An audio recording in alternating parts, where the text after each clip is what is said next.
হে প্রভু, হে ঈশ্বর, মানুষ আজ এত অস্থির কেন?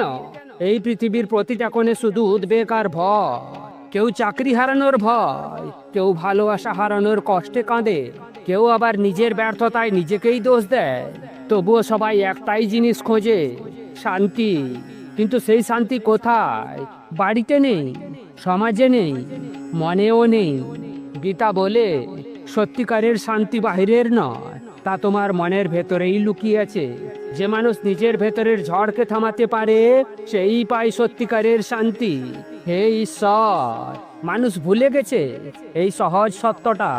তারা ভাবে টাকা পেলে শান্তি আসবে, কিন্তু টাকার সঙ্গে সঙ্গে আসে আরো চিন্তা। তারা ভাবে সাফল্যই শান্তি, কিন্তু সাফল্যের শীর্ষে থাকে একা থাকার যন্ত্রণা। গীতার শিক্ষা বলে, শান্তি মানে নয় সবকিছু ঠিক আছে, বরং শান্তির মানে সবকিছু ঠিক না থাকলেও তুমি ভিতরে স্থির থাকতে পারছো। যখন মন বাইরের ঘটনায় দাস হয় না, তখনই শুরু হয় সত্যিকারের প্রশান্তি। হে প্রভু, তুমি আমাদের শিখিয়েছো যে মনকে জয় করে সেই জগৎকে জয় করে। যে নিজের চিন্তাকে নিয়ন্ত্রণ করতে পারে, সে জীবনের প্রতিটি দুঃখের মাঝেও হাসতে পারে। তুমি বলেছিলে, আসক্তি শান্তিকে নষ্ট করে, আর অনাসক্তি শান্তিকে ফিরিয়ে আনে। তুমি বলেছিলে, ফলের চিন্তা নয়, কাজের মধ্যেই ভক্তি রাখো। কারণ যিনি নিজের কর্তব্যে প্রেম খুঁজে পান, তার জীবনে অস্থিরতা থাকতে পারে না। বন্ধুরা, তোমরা জানো কি, আমরা প্রতিদিন কতটা সময় নষ্ট করি দুশ্চিন্তায়? আমরা ভবিষ্যৎ নিয়ে ভয় পাই, তাই বর্তমানটা হারিয়ে ফেলি। গীতা আমাদের মনে করিয়ে দেয়, বর্তমানই একমাত্র সত্য মুহূর্ত। অতীত চলে গেছে, ভবিষ্যৎ এখনো আসেনি, কিন্তু বর্তমানেই আছে ঈশ্বরের স্পর্শ। হে ঈশ্বর, আমাদের শিখিয়ে দাও কিভাবে মনকে তোমার দিকে ফেরানো যায়। মন যখন ঈশ্বরমুখী হয়, তখন শান্তি আপনিই এসে বসে হৃদয়ের কোণে। তখন দুঃখেও মনে হয় কোনো শিক্ষা, আর ব্যর্থতাও মনে হয় নতুন শুরুর আহ্বান। তাই প্রিয় দর্শক বন্ধুরা, এই ভিডিওর শেষ পর্যন্ত থাকো, কারণ আমরা জানবো গীতার মতে সত্যিকারের শান্তির আসল রহস্যটা কি। যে রহস্য তোমার জীবনেও আলো আনবে, মনকে করবে নির্মল, আর আত্মাকে মুক্ত। হে প্রভু, মানুষ আজ শান্তি চায়, কিন্তু খুঁজে ভুল জায়গায়। কেউ শান্তি খুঁজে বিলাসে, কেউ প্রশংসায়, আবার কেউ দৌড়ায় নামের পেছনে। তারা ভাবে বড় হলে শান্তি আসবে, কিন্তু যত বড় হও তত একা হয়ে যায়। যে মানুষ নিজের ভেতরের ঈশ্বরকে ভুলে যায়, তার জীবনে বাইরে যত আলোই জ্বালো না কেন, মনটা তবুও অন্ধকার থেকে যায়। গীতার মতে সত্যিকারের শান্তি মানে নিজেকে ঈশ্বরের হাতে সমর্পণ করা। যে নিজের অহংকার ভেঙে ফেলে, সেই টের পায় এক অনন্ত প্রশান্তি। হে ঈশ্বর, তুমি বলো, আমি আছি তোমার পাশে, তুমি শুধু আমাকে মনে রেখো। এই স্মরণই শান্তির মুখ। যে প্রতিদিন কয়েক মুহূর্ত তোমাকে ভাবে, সে বাইরের ঝড়েও অটল থাকতে পারে। বন্ধুরা, জীবনের প্রতিটি সমস্যার শুরু মনের ভেতরেই। যখন মন ভয় পায়, তখন সমস্যা বড় লাগে। যখন মন স্থির থাকে, তখন সমস্যা ছোট হয়ে যায়। তাই গীতা বলে, মনকে বন্ধন নয়, মুক্তির যন্ত্র করো। যে মনকে নিয়ন্ত্রণ করতে পারে, সেই নিজের জীবনের রাজা। হে প্রভু, তুমি জানো আমরা কত সহজে রেগে যাই, কষ্ট পাই, হাল ছেড়ে দিই, কিন্তু তুমি শেখাও ধৈর্যই শান্তির চাবিকাঠি। যে রাগের মুহূর্তে নীরব থাকতে পারে, সে নিজের জীবনের শত্রুদেরও জয় করতে পারে। গীতার শিক্ষা আমাদের বলে, কাউকে ঘৃণা করো না, কারো প্রতি হিংসা রেখো না। যে অন্যকে ভালোবাসে, সে নিজেকেও শান্তি দেয়। তুমি যদি অন্যের সফলে আনন্দ পাও, তবে তোমার মনও আলোয় ভরে যাবে। হে ঈশ্বর, আমাদের শেখাও সব প্রাণীতেই তোমার রূপ দেখতে। যখন মানুষ এই দৃষ্টি পায়, তখন পৃথিবীর প্রতিটা মুখেই শান্তির হাসি দেখতে পায়। বন্ধুরা, শান্তি মানে শুধু নীরবতা নয়, শান্তি মানে অন্তরের স্থিরতা। যে মানুষ নিজের অন্তরকে বোঝে, সে বাইরের শব্দেও অশান্ত হয় না। একটি শিশুর মতো সরল মন, একটি ভক্ত হৃদয়ের মতো নম্র মন, দুটোই হলো শান্তির মূল রহস্য। তুমি যদি নিজেকে প্রতিদিন একটু সময় দাও, তোমার মনকে বলো, আমি ঈশ্বরের সন্তান, আমার ভিতরে শান্তি আছে, তবে পৃথিবীও তোমার সঙ্গে বদলে যাবে। কারণ যেদিন তুমি শান্ত হবে, সেদিন তোমার চারপাশের মানুষও আলো পাবে। তাই দর্শক বন্ধুরা, এই ভিডিওর শেষ পর্যন্ত থাকো, কারণ এখন আমরা জানবো গীতার মতে কিভাবে প্রতিদিনের জীবনে শান্তির সূত্র প্রয়োগ করা যায়, যাতে তোমার মনও স্বচ্ছ হয় আর জীবন ভরে ওঠে আশীর্বাদে। হে প্রভু, তুমি আমাদের শান্তির পথ দেখিয়েছ, কিন্তু আমরা সেই পথেই হাঁটতে ভুলে যাই।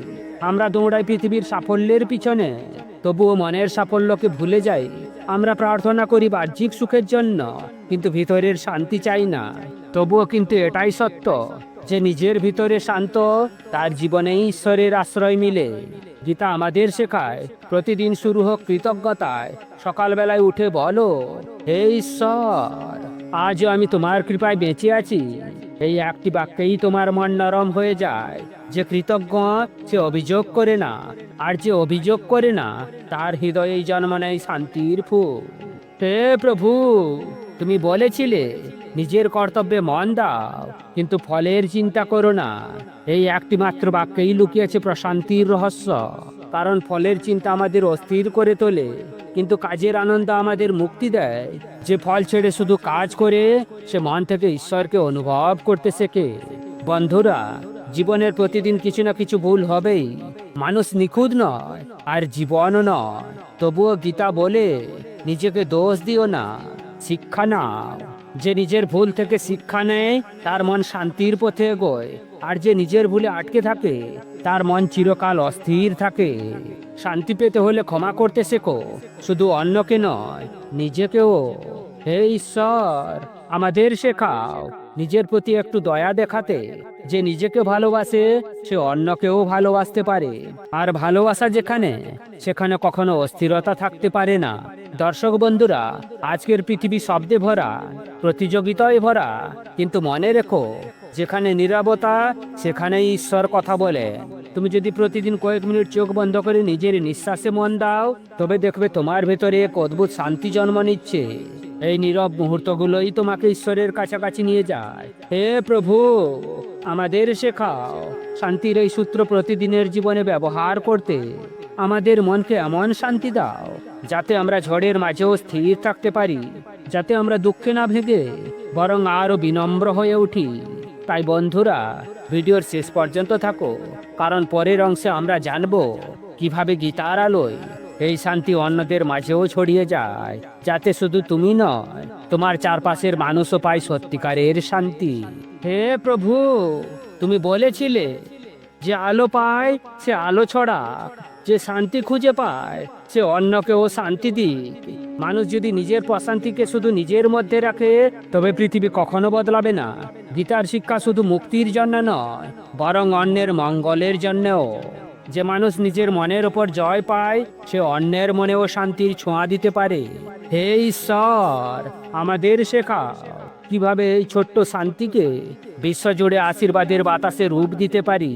বন্ধুরা, অনেক সময় আমরা ভাবি, আমি তো ছোট মানুষ, আমি কিবা বদলাতে পারি। কিন্তু মনে রেখো, একটা প্রদীপ অন্ধকার ঘরকে আলোকিত করে, তেমনি তোমার একটি মাত্র মৃদু হাসি, একটি সান্ত্বনামূলক কথা, একটি ক্ষমার আচরণ কারো জীবনে আলো হয়ে উঠতে পারে। গীতা শেখায় যে অন্যকে সম্মান করে, যে অন্যের কষ্টকে নিজের কষ্ট মনে করে, সে আসলে ঈশ্বরকেই ভালোবাসে। যে ভালোবাসে বিনিময়ের প্রত্যাশা ছাড়া, সে শান্তির পথেই হাঁটে। হে প্রভু, আমাদের মন থেকে অহংকার, হিংসা আর বিচার মুছে দাও। আমাদের শেখাও সব প্রাণীতে তোমারই রূপ দেখতে। যখন তুমি অন্যের সুখে আনন্দ পাও, তখন তোমার হৃদয়ও শান্ত হয়। যখন তুমি অন্যের ব্যথায় চোখ ভিজাও, তখন তোমার ভেতরেই জন্ম নেয় করুণা। আর করুণা যেখানে, সেখানে কখনো অস্থিরতা টেকে না। বন্ধুরা, নিজের শান্তিকে ছড়িয়ে দেওয়া মানে কথায় নয়, আচরণে উদাহরণ হওয়া। তুমি যদি রাগ না করো, অন্যের মনও ধীরে ধীরে নরম হয়ে যায়। তুমি যদি ক্ষমা করো, অন্যরাও শেখে ভালোবাসতে। তুমি যদি ঈশ্বরের প্রতি ভরসা রাখো, অন্যরাও সাহস পায় নিজের বিশ্বাস ফেরাতে। হে ঈশ্বর, আমাদের মনকে এমন করো যাতে আমরা তোমার আলোয় ভরে উঠি। আমরা যেন কাউকে আঘাত না করি, বরং ভাঙা মনকে জোড়া লাগাতে পারি। তুমি আমাদের শেখাও শান্তির এই আগুন যেন অহংকারে না জ্বলে, ভালোবাসায় জ্বলে। দর্শক বন্ধুরা, যদি তোমরা সত্যিকারের শান্তি পেতে চাও, তবে কেবল নিজের জন্য নয়, অন্যের জন্যেও শান্তির প্রার্থনা করো। যখন তোমার প্রার্থনায় অন্যের নাম থাকবে, তখনই তোমার প্রার্থনা সত্যিকারের শক্তিশালী হয়ে উঠবে। কারণ গীতার মতে যে হৃদয় নিঃস্বার্থ সেই হৃদয়ে ঈশ্বরের আসন।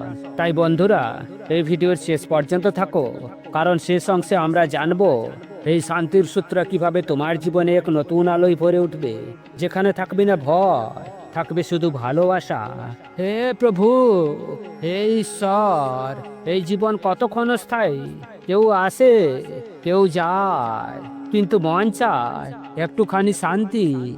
মানুষ ঘরে বাইরে কর্মে প্রেমে সব জায়গায় খোঁজে সেই নির্ভরতার অনুভব, যেখানে সে একটু বিশ্রাম নিতে পারে। কিন্তু পৃথিবী তো স্থায়ী নয়, তাই সেই বিশ্রাম খনিকে গীতা আমাদের শেখায় যে শান্তির বাইরে নয়, ঈশ্বরের সংযোগেই তার জন্ম। যখন তুমি নিজেকে ঈশ্বরের হাতে ছেড়ে দাও, তখন পৃথিবীর কোনো ঝড়ই তোমাকে ভাঙতে পারে না। হে ঈশ্বর, আমাদের শেখাও এই আত্মসমর্পণের পর, যাতে আমরা বুঝতে পারি যে মানুষ হার মানে ঈশ্বরের কাছে, সেই যেতে জীবনের কাছে। বন্ধুরা, শান্তি মানে পালিয়ে যাওয়া নয়, শান্তির মানে সবকিছুর মাঝেও স্থির থাকা।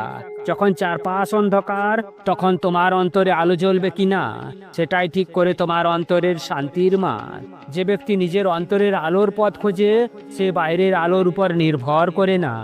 গীতা বলে, যা করো ভক্তি দিয়ে করো, যা ভাবো শুধু চিন্তা দিয়ে ভাবো, তুমি যা বলো ভালোবাসা দিয়ে বলো, তবে জীবন আপনিই হয়ে উঠবে শান্তির মন্দির। হে প্রভু, আমাদের মনে এই সত্য বসাও, যাতে আমরা প্রতিদিন নিজের মনে প্রশ্ন করতে পারি, আজ আমরা কতটা শান্ত ছিলাম, আজ আমি কাকে শান্তি দিয়েছি। তুমি যদি প্রতিদিন সকালে বলো, হে ঈশ্বর, আজ আমি কাউকে কষ্ট দেব না, তবে দেখবে তোমার চারপাশের মানুষও বদল হয়ে যাচ্ছে। শান্তি ছড়াও নিঃশব্দে, কিন্তু তার প্রভাব থাকে গভীরে। যেমন একটি ফুল নিজের ঘ্রাণে বাগান ভরে দেয়, তেমনি তোমার শান্ত মন পুরো পৃথিবীকে প্রশান্ত করতে পারে। বন্ধুরা, জীবন ছোট, রাগ হিংসা অভিযোগে এই ছোট সময়ে নষ্ট করো না। ভালোবাসো, ক্ষমা করো, কৃতজ্ঞ থাকো, কারণ এগুলোই শান্তির তিনটি স্তম্ভ। যে কৃতজ্ঞ সে অভিযোগ করে না, যে ক্ষমা করে সে হালকা বোধ করে, আর যে ভালোবাসে সে কখনো একা থাকে না। হে প্রভু, আমাদের শেখাও এই সরল সত্যকে বাঁচিয়ে রাখতে। আমাদের মন যেন সবসময় তোমার সান্নিধ্যে শান্ত থাকে, যাতে আমরা প্রতিদিনের জীবনে শান্তির দূত হয়ে উঠতে পারি।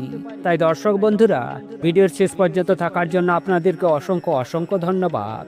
মনে রেখো, গীতার মতে সত্যিকারের শান্তি তোমার ভেতরেই লুকিয়েছে। তুমি শুধু একটু থেমে যাও, তোমার ভেতরের ঈশ্বরকে অনুভব করো, তখনই বুঝবে তুমি যতটা শান্তি খুঁজছো বাইরে, তা সব সময় তোমার মধ্যেই ছিল।